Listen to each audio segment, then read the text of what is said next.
Namaste and welcome to this exciting episode of Sathology Debunking Mythology. Sathology के इस episode में आपका बहुत बहुत स्वागत है। हमारे मेंबर्स ओनली वीडियोस जरूर देखिएगा। उसमें हम भगवद गीता और शास्त्रों पे बात करते हैं, तो वहाँ पे आपको काफ़ी आनंद आएगा और बहुत सारा इन्फॉर्मेशन ही मिलेगा। चलिए, और अगर आप गुरुकुल में जुड़ना चाहते हैं, लिंक उसका है, टेलीग्राम के थ्रू जुड़ सकते हैं। और अमेरिका, कनाडा, ऑस्ट्रेलिया और जहाँ भी आप रहते हैं, इजी होगा आपके लिए जुड़ना। शाम को 4:15 बजे होता है, तो भारत में 4:45 बजे सुबह। तो चलिए शुरू करते हैं आज के टॉपिक पे। मैक्सिको में मैं बहुत जाता रहता हूँ और सबसे पहले कोई भारतीय अगर मैक्सिको में आए, मतलब मॉडर्न समय की बात कर रहा हूँ, वो है 3,500 साल पहले। ग्वाटेमाला में अल्तांता है, जिसका एज 3,500 साल पहले लोग बोलते हैं, लेकिन मेरे हिसाब से वो जो अल्तांता, वो जो गणेश जी का मूर्ति है स्वास्तिका के साथ है, वो करीब स्थापित की गई थी एटलीस्ट 15 से 20,000 साल पहले। वो ग्वाटेमाला में है। मैक्सिको में माय जो सिविलाइजेशन है वो आधारित थी, माय जो सिविलाइजेशन है वो है शुक्र पे आधारित, उष्ण पे आधारित। उसकी सारी कहानियाँ वामन देव की कहानियों के साथ मिलती हैं। वामन देव किस तरह आए और उन्होंने किस प्रकार से बाली महाराज की रक्षा करी, बाली महाराज को वरदान दिया, फिर उन्हीं के साथ सुतल लोक चले गए। और आप मेरा जो लोकों के ऊपर है, पाताल लोक के ऊपर आप देख सकते हैं, तो पाताल लोक साउथ अमेरिका को नहीं बोल सकते, ना नॉर्थ अमेरिका को बोल सकते हैं। नॉर्थ अमेरिका का नाम है क्रॉन्च द्वीप, साउथ अमेरिका का नाम है पुष्कर द्वीप। संस्कृत द्वीप है भारत, जम्बू द्वीप। 7 द्वीप होते हैं पृथ्वी पे, उनमें से 2 है ये। अब मैक्सिको में अभी एक प्रोटेस्ट चल रहा है अगेंस्ट ग्रिंगो। ग्रिंगो मतलब any European white skin is called gringo, including Anglo Saxon, including Spaniards, including Portuguese. जो भी सफ़ेद, उसको ब्लांको बोलते हैं मैक्सिको में। Any white skin is called gringo. इसे पेजोरेटिव टर्म, ये गाली देने का शब्द है, मतलब कि इसका गलत कनोटेशंस है। जैसे भारत में हम बोलते हैं ना, अंग्रेज आ गए। अंग्रेज इज ए नेगेटिव टर्म। जो भी गोरे स्किन का होगा सबको अंग्रेज बोला जाएगा। भारत का गोरा का अर्थ होता है गौर वर्ण, गोल्डन, वाइट नहीं होता। तो मैक्सिको का जो नाम आया है वो आया मेशितला, मेशितला शीतल, शीतली, मेशितला शीतली, मेत्जिली शीतली। ये नवातल शब्द है। नवातल वहाँ की मूल भाषा है। एज़टेक लोग ज़्यादा नवातल बोलते थे। 66 अदर भाषाएं भी हैं जो मैक्सिको की नेटिव है, ओहाका में या बाकी जगह पे। अगर आप दोनों को कंबाइन कर देंगे तो बन जाएगा मैक्सिको या मेहिको, मेशिको। तो मेशितला उसका सीक्रेट नाम था, जो कि हुइत्सिलोपोchtli, हुइत्सिलोपोchtli का नाम है, जो कि लैंड ऑफ वॉर गॉड। मतलब यहाँ पे जो वॉर गॉड जाते हैं वो आते हैं, जैसे हम इंद्र को बोलते हैं, तो यहाँ पे जो वॉर गॉड आएंगे वो आएंगे इंद्र के दोस्त मय दानव, उनका नाम होगा, क्योंकि वो शुक्राचार्य के शिष्य भी हैं, महादेव के भक्त भी हैं, लेकिन उनकी पूजा होती है। इसलिए आप देखेंगे यहाँ का जो सिंबल है, एक पक्षी सांप को उठा रहा है। वो पक्षी कौन है? गरुड़। वो सांप को पकड़ रहे हैं। ये वहाँ का आप सिंबल देखेंगे, काफ़ी फेमस है लाइकन। तो जो मैक्सिको का शब्द का अर्थ होता है place at the centre of the moon, ऐसा लिखा गया है। तो तेनोच्टिटलान जो था, लेक थी वो, जिसको स्पेनियर्ड से ड्राई कर दिया वहाँ के नेटिव चीफ को, मोक्तेजुमा को मारने के लिए। उसका नाम है लेक टेक्सकोको, लेक टेक्सकोको।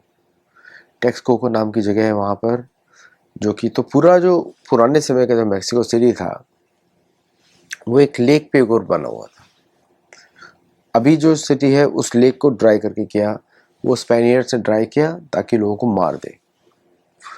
और ग्रिंगो जो शब्द है जो ये यूज़ करते हैं, एंग्लो सेक्सन्स के लिए यूज़ करते हैं, सेक्सन्स के लिए यूज़ करते हैं, जो भी ब्लांकोज हैं, क्योंकि उनको कॉलोनाइज किया गया इन लोगों ने और उनको लोगों से खदेड़ दिया। अब अमेरिका में जिस तरह इंसिडेंट्स हो रहे हैं मैक्सिकन्स के विरुद्ध और जनरली साउथ अमेरिकन्स के विरुद्ध कि क्यों आ रहे हैं, बॉर्डर क्रॉस क्यों कर रहे हैं, लीगल क्यों कर रहे हैं, उसमें थोड़ा बहुत मैक्सिको का भी प्रॉब्लम है। क्योंकि मैक्सिको में क्या है कि उनको भी बॉर्डर क्रॉस करके पैसा कमा के वो भेजते हैं अपनी गरीबी को दूर करने के लिए। और मैक्सिकन गवर्नमेंट 13 करोड़ लोग हैं उनके देश में, 13 करोड़ लोगों को मैनेज नहीं कर पाती है। बहुत सारे एरियाज़ हैं मैक्सिको में जो ड्रग लॉर्ड्स के कंट्रोल में है, जो सारे के सारे अमेरिकन क्रिएट करते हैं ताकि अनस्टेबल रहे। जैसे भारत के विरुद्ध वो पाकिस्तान को कल्टीवेट करते हैं ताकि भारत अनस्टेबल रहे। सारे आतंकवादी वहाँ मेंटेन होते हैं और फिर उनको बचाते भी रहते हैं। पाकिस्तान को बार बार IMF लोन दे दे के बचाते रहते हैं अमेरिका, है ना, क्योंकि उसी की कॉलोनी है। सेम काम करते हैं वो मैक्सिको। उनकी गवर्नमेंट चेंज कराते हैं, जगह जगह घुस जाते हैं अंदर, बॉम्बार्डमेंट करते हैं फ्रीली, फिर वेपन सप्लाई करते हैं। ये मैक्सिको का ट्रेडिशनल रहा है कि भाई सारे वेपन्स तो अमेरिकन हैं, कैसे आते हैं बॉर्डर के थ्रू, जबकि वहाँ इलीगल है। आप मैक्सिको के अंदर शस्त्र लेके नहीं जा सकते, क्योंकि वो आपको उसका शस्त्र लेके जाएंगे तो उसकी आपको पेनल्टी होती है, जेल होती है। तो ये जो पूरा इंसिडेंट है मैक्सिको को अनस्टेबल करके रखना, और उसको फिर जब अनस्टेबल होगा तो मक्किलोडोरस खोल सकते हैं। और फिर अब क्या हो गया है, नया फिनोमेना शुरू हुआ है कि जॉब तो अमेरिका में करते हैं लेकिन रहते हैं मैक्सिको में, क्योंकि वहाँ पे भोजन अच्छा है और एक देश की जैसा है। तो वहाँ पे आप सस्ते में सब कुछ खरीद सकते हैं, आराम से रह सकते हैं। उससे लोकल्स को बहुत प्रॉब्लम हो रही है, क्योंकि अमेरिकन डॉलर फ्लो की वजह से हर चीज़ महंगी होती जा रही है। घर के रेंट नहीं पे कर सकते हैं, मतलब वो जगहों से वो मैक्सिकन्स को निकाल देते हैं, स्पेनिश बोलने वाले फोर्स करते हैं कि आप वहाँ पे इंग्लिश बोलिए। अब मैक्सिको तो पूरी तरह से कॉलोनाइज कंट्री है, वहाँ की भाषा ही हटा दी गई थी स्पेनियर्ड्स के द्वारा। और मैक्सिकन कॉन्स्टिट्यूशन में उन्होंने गलती करी 1812 में, स्पेनिश लैंग्वेज को मेन रख के। वही चाहता था चर्च। जब उन्होंने स्पेन से इंडिपेंडेंस घोषित करी तो पूरा का पूरा न्यू मैक्सिको बोला जाने लगा। तो ये मैक्सिकन टेरिटरी हो गई, अमेरिकाना अमेरिकाना मेहिकाना, दैट इज़ द नेम। वो मेहिको बोलते हैं, मैक्सिको नहीं बोलते, मेहिको बोलते हैं। तो जो नाम है उसका मेत्सली शिथली उससे बना है कि lake place at the centre of the moon, चंद्रमा, चंद्र की पूजा होती थी एस्टेक, उसमें एस्टेक रिलीजन, एस्टेक्स में। और नौवा में बोला जाता है कि ये ज़मीन जो है, ये जो लैंड है सेंटर ऑफ द वर्ल्ड भी है, ऐसा ही बोला जाता था इसको। अब यहाँ पे एक नेटिव प्राइड भी है, इंडिजिनस प्राइड भी है मैक्सिको में, कि वो चाहते हैं कि उनका जो भूमि है उन्हीं के कंट्रोल में रहे। लेकिन जब फॉरेन से, जब गोरों का, क्योंकि मैक्सिकन कास्ट सिस्टम जो है स्पेनियर्ड से बनाया था, पेनिनसुलारियस टॉप में है, इंडियो बॉटम में। इंडियो मतलब नेटिव जो मैक्सिको के बॉटम में है, वो शादी नहीं कर सकते। तो महिला होगी इंडियो की, लेकिन आदमी होगा गोरा, ब्लैंको। तो सारे के सारे सरनेम्स इनके स्पेनिश के हैं, स्पेनिश किंग्स के हैं, स्पेनिश मोनार्की के हैं।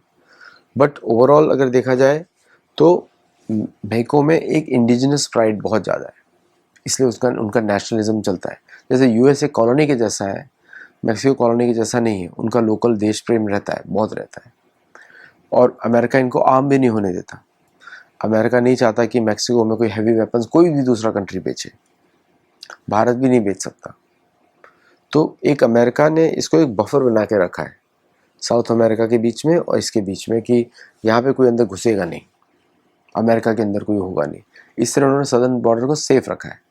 लेकिन मैक्सिकन्स जो ड्रग का प्रॉब्लम है, अब सबसे बड़ा खरीदार तो अमेरिका है। तो अमेरिका चाहता, अगर चाहेगा नहीं तो रोक सकते हैं। बट वो नहीं, क्योंकि इंटरनल पॉपुलेशन कंजम्पशन बहुत ज़्यादा है ड्रग्स का। तो ये कॉम्प्लेक्स इश्यूज़ हैं जिसकी वजह से मैक्सिको अनस्टेबल रहता है, वहाँ की गवर्नमेंट्स वीक रहती हैं, क्योंकि जो यूएस की तरफ से फ्री वेपन्स फ्लो होता है इन ड्रग लॉर्ड्स को, और ड्रग लॉर्ड्स को कभी कभी उनका इनकम का सोर्स ही यूएस से आता है पूरा। और साथ में अभी फेंटेनिल चाइना ने ऐड कर दिया है, जो कि चाइना से बन के आता है, असेंबल होता है वहाँ पे, बस चाइना से बन के आता है पूरा, वो भी मैक्सिको के थ्रू आता है, जिसको मैक्सिकन गवर्नमेंट एग्री नहीं करती है। कभी कभी वो इंडिया के ईस्ट में भी वो लोग मैन्युफैक्चरिंग शुरू करते हैं ताकि यहाँ पर आए, और फिर यहाँ से वो यूएस के लिए सप्लाई होता है। सो हाउ ये जो सडनली जो ग्रिंगो के विरुद्ध जो प्रोग्राम शुरू हुआ, वो क्यों हुआ? मैक्सिको सिटी में 2 रिच नेबरहुड्स हैं, वो है रोमा और दूसरा है आपका कंडेसा, ला कंडेसा। फिर आप मैक्सिको में और 2 जगह हैं, कंकून जो कि काफ़ी नेफेरियस भी है, काफ़ी, मुझे पसंद नहीं वो जगह, और टुलुम में काफ़ी हिस्टोरिकल साइट्स भी हैं। लेकिन कंकून जो है प्योरली अमेरिकन पैराडाइज है, जहाँ पे अमेरिका से पैसा उधर जाता है और लोग वहाँ पे रहते हैं, पार्टी प्लेस आप देखेंगे। तो नाउ जो सडनली अमेरिका में जो किस तरह क्रैकडाउन हुआ डोनाल्ड ट्रंप की वजह से और सब लोगों की वजह से, वही क्रैकडाउन जो है अब वहाँ पे रिटेलिएट हो रहा है अगेंस्ट बिजनेसेस, अमेरिकन बिजनेसेस, और जो ग्रिंगोज वहाँ पे रहते हैं। ग्रिंगो इज़ ए नेगेटिव वर्ड, मतलब एंग्लो सैक्सन्स वहाँ पे रहते हैं, तो उनके विरुद्ध शुरू हुआ है, क्योंकि उनके लिए कोई डिफरेंस नहीं है, चाहे आप यूरोप से हो कि वो भी ग्रिंगो होते हैं, क्योंकि स्पेनियर्ड्स को भी वो पसंद नहीं करते। जो क्लाउडिया जो शेनबॉम है, जो वहाँ की प्रेसिडेंट है, उनका पहला स्पीच ही था कि स्पेन शुड अपोलोजाइज, तो ग्रिंगो उनको भी मानते हैं वो लोग। और लेकिन यहाँ पे अब वो स्पेनिश लैंग्वेज को अपनी लैंग्वेज मानना शुरू कर दिया बिकॉज ऑफ 200 ईयर्स। तो अब वहाँ पे जो प्रोटेस्ट चल रहा है वो यही चल रहा है, प्रोटेस्ट पूरा, कि कोई भी ग्रिंगो बिजनेस नहीं चाहिए, जो ऐसा कोई भी हो जो इंग्लिश की बात करे, क्योंकि अमेरिका में ये सब चल रहा है। उनको फील होता है कि उनके लोगों को कितने बुरी तरह अमेरिका में ट्रीट किया जाता है, जब उसे उठा के परिवार अलग कर दिया जाता है और उनको भेज दिया जाता है। और उसमें मैक्सिकन गवर्नमेंट का भी फॉल्ट है। मैक्सिको में वो सब जॉब जनरेशन इतना नहीं किया, जिसकी वजह से लोगों को वहाँ से जाना पड़ता है, कि हर परिवार जो है उसका एक सदस्य अमेरिका आएगा, वहाँ से डॉलर भेजेगा, इस तरह उनका परिवार चलते हैं। और ये लोअर इकोनॉमिक्स की बात कर रहा हूँ। Richer Mexicans are very rich, filthy rich, जो आपको मूवीज में दिखाई देते हैं, मतलब उस तरह का लाइफस्टाइल होता है उनका, क्योंकि छोटा कंट्री है, बहुत रिसोर्सेज हैं, बहुत ज़्यादा रिसोर्सेज हैं, सो दे आर वेल्दी। कुछ नेशनल प्रोडक्ट उनका इतना कुछ है नहीं कि पूरा अमेरिका पे डिपेंड करता है। अमेरिका क्या करता है, प्रोडक्ट्स भेजता है और फिर वापस ले लेता है मकिलडोरर्स के थ्रू, तो वो सारा अमेरिकन बेनिफिट के लिए। तो वहाँ पे लोकल इकोनॉमी पे उसका कोई इम्पैक्ट नहीं आता। जैसे कि $32 बिलियन उनका टूरिज्म रेवेन्यूज है, और 48 बिलियन डॉलर्स यहाँ से जाता है उनको, उधर पहुँचता है फॉर मैक्सिकन जो एक्सपैट्रिएट्स भेजते हैं, प्लस उनका जो टूरिज्म रेवेन्यू है which is less than the जो money which is sent from US to Mexico. तो आप देखेंगे कि पूरा सैन डिएगो और LA, southern states in Texas में, वो सारे इसी से कनेक्टेड है, और उनके जरिए उनका, और दूसरा इनकम है उनका ड्रग वाला, जो कि इनकी सेकंड डिफेंस इंडस्ट्री है, फर्स्ट डिफेंस इंडस्ट्री नहीं है, सेकंड डिफेंस इंडस्ट्री है। तो मतलब ड्रग लॉर्ड जो है एक तरीके से सिक्योरिटी है अमेरिका की, मैक्सिको की। और आप देखेंगे कि बहुत सारे जो डिफेंस प्रोजेक्ट्स हैं उनके सारे बॉर्डर्स पे होते हैं, सारे मेजर सिटीज़ भी बॉर्डर्स पे हैं, क्योंकि डिफेंसिव पोस्चर है पूरा, अमेरिका का एग्रेसिव पोस्चर है। तो वहाँ पे सारी ओपन स्पेसेस हैं ताकि टैंक्स और बड़े बड़े इक्विपमेंट्स उनके मूव कर सकें। और अब विदाउट अ डिफेंस तो एकदम मर्सी पे है अमेरिकन की, कोई डिफेंस नहीं है उनका, और अमेरिकन जो मर्जी है पॉलिसीज़ पुश कर सकते हैं। कभी ट्रम्प गाली देते हैं, कभी ये, मतलब ट्रम्प या कोई भी प्रेसिडेंट होगा, they hardly go to Mexico for friendly, क्योंकि एंग्लो सैक्सन अपने आप को कैथोलिक का दोस्त नहीं बना सकता, पसंद ही नहीं है उसको। ये पुरानी ब्रिटिश वर्सेस स्पेन की लड़ाई है। तो इसलिए अमेरिका जो है कनाडा को तो दोस्त मानता है, फाइव आइज का पार्ट है, मैक्सिको नहीं है। Even though they are in North America. और मैक्सिको जो है यूएस से डरता भी है बहुत। उसके सारे ऑफिशियल्स, कोई ग्रीन कार्ड पे होगा, कोई सिटीजन होगा। जैसे मैं बार बार बोलता हूँ भारतीयों को कि भारत का कोई भी ऑफिशियल का बच्चा फॉरेन में नहीं पढ़ना चाहिए if they part of the Indian government, क्योंकि वो कॉम्प्रोमाइज़ हो जाएंगे इजीली। अमेरिका ऐसे ही कॉम्प्रोमाइज़ करवाता है। तो ये मैक्सिको की कहानी है। और जो रिवोल्ट जो हो रहा है, जो अपोजिशन हो रहा है, वो एक ओवर द ईयर्स, इतने लंबे समय तक, और एक तरीके से गवर्नमेंट भी सपोर्ट कर रही है, क्योंकि गवर्नमेंट इसको अपोज नहीं कर रही है। गवर्नमेंट बोल रही है कि जो प्राइसेस इंक्रीज हो रहे हैं मैक्सिको में, और जेंट्रिफिकेशन हो रहा है। जेंट्रिफिकेशन मतलब कि एक एक हायर जेंट्री बनाया जा रहा है, money with dollars versus pesos. वो बोल रहे हैं कि local people can not even afford, उस जगहों से निकाल दिए जाते हैं, एक तरीके से ऑटोमेटिकली फोर्स कर दिया जाता है। वहाँ पे आपको कोई भी व्यक्ति स्पेनिश बोलता हुआ नहीं दिखेगा, सब इंग्लिश बोलते हुए दिखेंगे कुछ एरियाज में। जैसे हम भारत में अगर ऐसा हो तो कितना लोगों को खराब लगेगा, है ना? तो वो भाषा के वॉर्स वहाँ पे चल रहे हैं, जबकि दोनों ही कॉलोनियल लैंग्वेज है। इंग्लिश भी कॉलोनियल है, स्पेन भी कॉलोनियल है, लेकिन उन्होंने स्पेन को अपनी भाषा मान लिया है। तो क्या ये बंद होगा? मुझे इसका कोई चांस दिखता नहीं। ये बढ़ेगा और कम नहीं होगा, क्योंकि जिस तरह डॉलर का डोमिनेंस कम होगा, वो इनकम कम होगा, डिफरेंस दोनों का कम होगा, ये और बढ़ने वाला है। और तब मैक्सिको जो है हार्ड रूल्स लगाने वाला है अमेरिकन के विरुद्ध। Without visa you cannot enter. Already उन्होंने कुछ कंडीशन लगा दिया है, without visa you cannot enter. और जो north American free trade agreement था, वो तो ट्रम्प ने वैसे ही स्थगित कर दिया है, तो अभी उसका भी कोई चांस नहीं है रिवाइव होने का वापस। तो इससे वेरी टर्मुल्टस टाइम। लेकिन जो मैक्सिकन्स का रिवोल्ट है वो जेन्युइन है, क्योंकि वो अपना जीवन नहीं जी सकते इस चक्कर में। तो ऑर्डिनरी जो मैक्सिकन जो है, ऑर्डिनरी, देखिए डिफरेंस क्या आता है कि वहाँ पे जो मिनिमम वेज है वो है $350।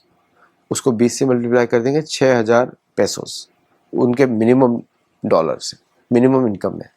अब कोई अमेरिकन वहाँ पे रहता है, महीने का कमाता है $6,000, तो उसके लिए तो रेंट भी बड़ा सस्ता हो गया, और plus everything else is cheaper. लेकिन जिन एरियाज में अमेरिकन रहते हैं, वहाँ पे मंथली रेंट का प्राइस है $2,500। ऑर्डिनरी मैक्सिकन अफोर्ड ही नहीं कर सकते। उनका तो साल का इनकम इतना होता है, यहाँ पे महीने वो पे करते हैं। तो और रियल एस्टेट का करप्शन तो आपको सबको मालूम ही है। सारी मैक्सिकन कंपनीज अमेरिकन कंपनी के साथ टाई अप करती हैं, और रियल एस्टेट में दोनों के दोनों प्रॉफिट होते हैं। तो मैक्सिकन गवर्नमेंट जो है रियल एस्टेट कंपनीज के विरुद्ध भी काम कर रही है, to protect Mexican interest, Mexican people's interest. तो ये कंडीशन है वहाँ पे इस समय। और भी रीजंस हैं, जैसे फॉर एग्जांपल एक नेटिव प्राइड, जो इंडिजिनस प्राइड बढ़ रहा है मैक्सिको में। They want to focus on Nahuatl language and other languages. वो लोग फ्लुएंटली बात करते हैं, जिसको मैक्सिकन गवर्नमेंट दबाती रहती है through their own archaeological societies, उनके थ्रू कल्चरल से। उसका भी विरोध चल रहा है। अब दोनों को कंबाइन कर देंगे तो एक्सप्लोजिव मिक्सचर है। नेटिव पीपल जो कि स्पेनिश को हटाना चाहते हैं, और स्पेनिश स्पीकर्स जो नेटिव्स को दबाते हैं, लेकिन वो जेंट्रिफिकेशन भी सपोर्ट नहीं करते हैं। दे डोंट वांट टू, मतलब जो अंग्रेजों को भी सपोर्ट नहीं करते, उनको भी ग्रिंगोज मानते हैं। तो तीन तरफा फाइट चल रहा है। एक जो है दोनों को ही पसंद नहीं करता, दूसरा सिर्फ अमेरिकन को पसंद नहीं करता लेकिन दूसरों को दबाता है। तो ये 3-वे फाइट है, और इसमें क्लाउडिया शेनबॉम का काम बहुत ही अच्छा है। She has done a very good work. उन्होंने सशक्तिकरण किया है। She has empowered native people, indigenous people all over the country. और उन्होंने साथ में जो है अमेरिकन के साथ भी टफ नेगोशिएशन किया है, लेकिन नहीं कर सकते ज़्यादा, क्योंकि at the end of the day military talks, military उनकी है नहीं, और अमेरिका ने उनको हर तरफ से कमज़ोर बना के रखा हुआ है through lot of influences. Actually America ने अलाउ किया उनको लाना इधर, उसकी वजह से उनका पोजीशन और भी वीक हो गया। अभी इतने सारे मैक्सिकन रहते हैं अमेरिका में, अब वो सब जो कमाते हैं उनका पैसा जाता है, तो now Mexican as a country dependent on this expat money. और जब अमेरिकन रिपोर्ट्स जब मजाक बनाती हैं इनका, जैसे कि फॉक्स न्यूज़ का शो है गटफील्ड वाला, वो मजाक बनाते हैं इन लोगों का, बोलते हैं कि why they are here, why they are not going back. उनको समझना चाहिए कि ट्रम्प एडमिनिस्ट्रेशन ने फार्मर्स को अलाउ किया है और बाकी इलीगल्स को भी रेगुलराइज कर रहे हैं जिनका क्रिमिनल बैकग्राउंड नहीं है।